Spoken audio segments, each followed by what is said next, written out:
Ketpegin to'xtachu janimga,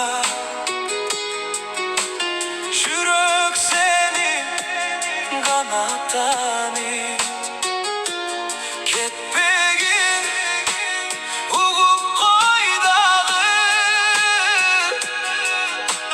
sensiz bu dünya qarang'i.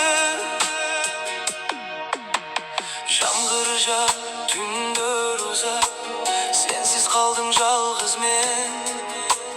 Sen ketken жолдорду карап, издеп жүрөм изиңди. Көздөрүңдү сагындым мен, үнүң дагы кулагымда. Кайрылып кел бир ирет, калтырбачы жарамда.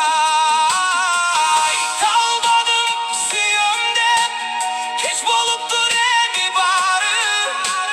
Бир мүмкүнчүлүк берчи деп, жүрөк сага жалбарып. Кетпегин токточу жанымга, жүрөк сени канаттан it. Ketpegin угуп кой дагы, сенсиз бул дүйнө караңгы. Ketpegin акыркы сөзүм, сени сүйдүм, кеч болуп калды. Ketpegin суранам жаным, сенсиз жүрөк токтоп калды. Сүрөттөрдү карап отуруп, күлкүң эсиме келет.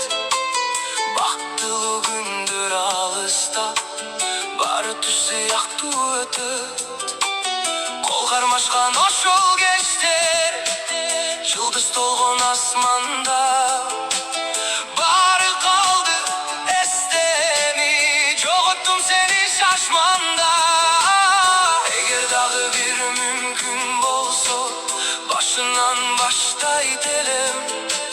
Сени бекем кармап алып, эч качан кое бермейт элем. Кечир мени, кечирчи, кайрылып келчи жаным. Кетпегин токточу жанымга,